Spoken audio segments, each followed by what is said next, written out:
बिस्मिल्लाहिर्रहमानिर्रहीम। अस्सलाम व्यूअर्स, कैसे हैं आप? Welcome to my channel. तो आज ही मैं मटन पाया की रेसिपी शेयर कर रही हूँ क्योंकि बकर ईद बिल्कुल करीब है और बकर ईद पे तो इस किस्म के पाए मटन के हों या बीफ के हों वो बनते ही बनते हैं। लेकिन चूँकि गर्मी बहुत ज़्यादा है और अक्सर ये कहा जाता है जी पाए भारी होते हैं, लेकिन मैं जिस तरीके से बनाने लगी हूँ तो ये बिल्कुल भी भारी नहीं होंगे, बल्कि जूद हज़म होंगे और आपको खाते हुए ज़रा भी भारीपन नहीं होगा। इसके लिए कुछ टिप्स एंड ट्रिक्स हैं तो वो जानिएगा कि क्या है।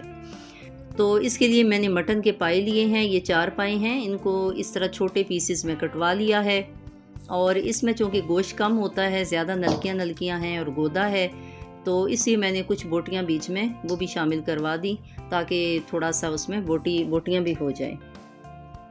अब इनको धोने का एक प्रोसेस है जिसकी वजह से एक मखसूस जो गोश्त की स्मेल है वो भी ना हो।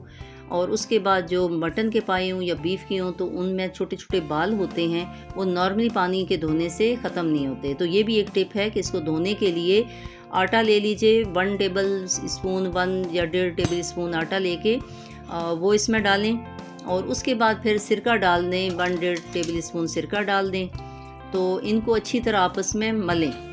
इससे क्या होगा कि जितने भी बाल होंगे वो इकट्ठे हो जाएंगे और सिरका डालने से एक ही तो इसकी जो मुश्क होती है मखसूस किस्म की वो भी नहीं रहेगी, और सेकंड ये कि अगर कोई खून होगा तो वो भी ख़त्म हो जाएगा। तो जब हम इसे नॉर्मल पानी से 3-4 पानियों से धोएंगे तो उसके बाद ये बिल्कुल यूँ हो जाएंगे साफ़ शफाफ, बिल्कुल सफ़ेद सफ़ेद और ज़रा भी बाल नहीं होगा। तो ये भी एक टिप है इसके लिए। उसके बाद ये इसे मैं डालूँगी सीधा सीधा कुकर में, क्योंकि पाए जो हैं इनका कुकिंग प्रोसेस थोड़ा लंबा होता है, तो इस तरह ये आसानी से जल्दी पक जाते हैं। आजकल टाइम इतना नहीं कि आप इसको चूल्हे पे चढ़ा दें और बस वेट करें। हाँ, अगर कोई कुकर में पकाना पसंद नहीं करता या कुकर नहीं है तो फिर इनको आप चढ़ा दीजिए। मटन के पाए 3-4 घंटे लेंगे और जो बीफ के होते हैं वो 5-6 घंटे लेंगे। इसमें कुछ मसाले डालने हैं। नमक है 1 टीस्पून, इसी तरह काली मिर्च है, सारे मसाले मैंने लिख दिए हैं। रेड चिल्ली है, तेज़पात है, दालचीनी के 2 पीसेज हैं, छोटी इलायची 3 है, बड़ी इलायची 2 है और इस तरह हल्दी 1/2 टीस्पून है और ये सौंफ है, छोटे साइज़ का ये सौंफ है। तो इस तरह ये भी तकरीबन थोड़ा सा यानी 1 टीस्पून के करीब ये भी डाल दीजिए। तो ये भी एक टिप है कि पायों में सौंफ का इस्तेमाल थोड़ा ज़रूर करें और जब ये इसके साथ पकेंगे गलेंगे तो इसकी मुश्क भी ख़त्म हो जाएगी और इसका जो एक अपना फ्लेवर होगा बहुत ही अच्छा, वो मज़ेदार बनेगा। साथ ही एक मीडियम साइज़ की प्याज है, इसको मोटा मोटा रफली काट के वो भी डाल देना है। बहुत ज़्यादा भी मसाले नहीं डालने, जितने मैंने बताए हैं उसी तरह ही डालिएगा तो आपके पाए भी मज़ेदार बनेंगे और इसी तरह जूद हज़म भी होंगे। तो जितना भी आप खाएंगे भारीपन नहीं होगा। अब यहाँ पे मैं 1 टेबल स्पून भर के ये अदरक और लहसुन का मोटा मोटा जो पेस्ट है इसको हवन दस्ते में कुचल लिया है। तो ये भी बिल्कुल ताज़ा ताज़ा ही डालना है, इससे भी जो है गोश्त की मुश्क ख़त्म होगी और जायका भी अच्छा बनेगा। यहाँ पे थोड़ा खुला पानी डाल देना है। मैंने 4 गिलास तक डाल दिए हैं, यानी इतना डाला है कि देखें गोश्त वो सारा डिप हो गया है। अब इनको मिक्स करके और कुकर को कवर करके तो चढ़ा दीजिए। यहाँ पे ये मैं बताती चलूँ कि हर कुकर की कुछ टाइमिंग्स अलग होते हैं, तो मैं यहाँ पे ऐसा करती हूँ कि कवर चढ़ा के और विसल बजने के बाद फिर मैं बायों के लिए 15 मिनट दे देती हूँ। 15 मिनट हो जाएं तो काफ़ी है। बीफ के होंगे तो थोड़ा सा ज़्यादा टाइम होगा, तो ये आप देख लिया करें कि आपके घर में जो कुकर है वो कितना टाइम लेता है।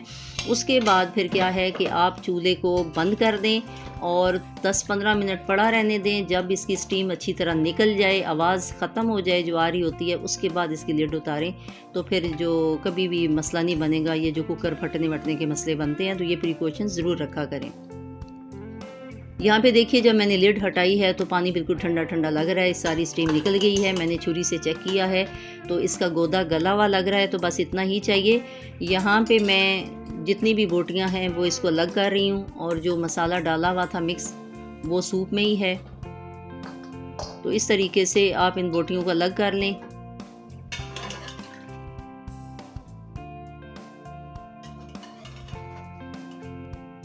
तो ये देखेंगे जितना भी मसाला है वो सूप के अंदर ही है। आप चाहें तो इस स्टेज पे भी आप सूप को छान सकते हैं। मैं एंड पे जब डालूंगी तो साथ ही छन्नी से मैं छान के डाल दूंगी। तो यहाँ पे एक और ये करना है कि जितनी भी मोटी हड्डियाँ हैं वो उनको आप निकाल दें और साथ ही ये होममेड दही है। तो यहाँ पे ये थोड़ा सा पतला लग रहा है, तो इसे तकरीबन 1 कप आप ले लीजिए। जो चाय वाले नॉर्मल कप होते हैं वो 1 कप आप ले लें। थिक हो तो हाफ़ कर लीजिए, पौना कर लीजिए। तो ये थोड़ा खट्टा नहीं है, इसलिए मैंने इतना डाल रही हूँ। और यहाँ पे अब गोश्त को भूनने के लिए जो मसाले वो ये हैं कि ये हाफ़ टी स्पून इसी तरह काली मिर्च है, ये हल्दी है half tea spoon, 1 table spoon भर के सूखा धनिया है, गरम मसाला हाफ़ टी स्पून है, इसी तरह रेड चिल्ली जो है 1 टीस्पून तक है, कश्मीरी मिर्च जो है ये 1 से थोड़ी सी कम होगी, और नमक इसी तरह डाल दिया। सारे मसाले मैंने तकरीबन लिख दिए हैं, तो वो उसी क्वांटिटी से डालिएगा। हो सकता है कि मैं बोलते हुए थोड़ी कमी बेशी होगी, और इसीलिए मैं लिख देती हूँ ताकि आप उसका स्क्रीनशॉट लेके, तो बेहतर तरीका ये है कि इसी तरह सारे मसाले निकाल के आप प्लेट में रख लिया करें और उसके बाद पकाना शुरू किया करें, तो फिर कोई भी मसाला रहता नहीं है। उसके बाद हाफ़ टी स्पून ये सफ़ेद ज़ीरा है, इसको हाथों से रब करके डाला करें, तो इसकी बहुत ही प्यारी खुशबू भी आती है। अगर पहले से पिसा हुआ होगा तो उसकी खुशबू नहीं होगी। तो ये मोटा मोटा इसे हाथों से रब करके मैंने डाला दही में। अब इसको सारे मसालों को मिक्स करना है और उसके बाद फिर आगे नेक्स्ट प्रोसेस शुरू करेंगे। यहाँ पे ये मीडियम साइज़ का प्याज है, तो इसको मैंने चॉप कर लिया है और इस तरह ये मसाला बड़ा अच्छा बनता है। यहाँ पे जो ऑयल है ये हाफ़ कप से कम होगा, 1/4 कप होगा, जो चाय वाला कप होता है। अब प्याज को गोल्डन ब्राउन करना है, डार्क ब्राउन बिल्कुल नहीं करना, मीडियम फ्लेम पे पकाना है और हाई फ्लेम पे बिल्कुल नहीं पकाना, ना ही लो पे पकाना है। गोल्डन ब्राउन होने के बाद फिर आप 1 टेबल स्पून भर के ताज़ा अदरक, लहसुन और हरी मिर्च का ये पेस्ट है, तीनों मैंने मिक्स पीस के रखा हुआ है, वो मैंने इसमें शामिल किया और तकरीबन 1 मिनट के अंदर ही इसे पकाना है, बहुत ज़्यादा नहीं पकाना क्योंकि ये जल्दी ही पक जाता है और साथ ही खुशबू आना शुरू हो जाएगी। तो उसके बाद फिर ये जो मसाले हैं हमने बना के रखे थे दही में, वो शामिल कर देने हैं। यहाँ पे इस मसालों को इतना पकाना है कि बिल्कुल ऑयल नज़र आना शुरू हो जाए। देखें रंगत भी कितनी अच्छी रेड हो गई है और ये दाना दाना बनना शुरू हो गया है। साथ ही जितनी भी एक्स्ट्रा हड्डियाँ थी मैंने उनका गोदा निकाल लिया छुरी से और फालतू हड्डियाँ मैंने बड़ी निकाल दी, जो छोटी हैं जो नहीं निकल सकती थी वो रहने दी हैं। तो इस तरह ये बड़ी बड़ी निकाल दिया करें, वरना वो प्लेटों में आती हैं तो बड़ा ऑकवर्ड लगता है। तो ये सारा मैंने गोदा इनका निकाल लिया है। तो ये देखिए साथ साथ मसाला भुन रहा था, ये 4-5 मिनट अच्छी तरह भुनता रहा और ये देखें बिल्कुल बारीक दाना दाना दिख रहा है और ऑयल नज़र आ रहा है। तो उसके बाद ये मैंने जो मटन है पाए हैं वो शामिल कर दिए हैं। तो यहाँ पे 4-5 मिनट इनको भून लेंगे।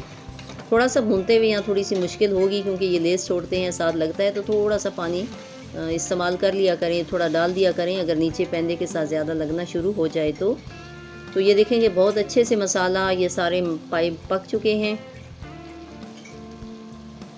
तो यहाँ पे मोटी छन्नी से अब ये सारा जो सूप है उसको मैं छान के डालूँगी, ताकि जितने भी जो खड़े मसाले डाले थे तो उनका फ्लेवर तो शामिल हो गया है और अब वो हमारे लिए यूज़लेस हैं, तो उन्हें हम रिमूव कर देंगे, फेंक देंगे।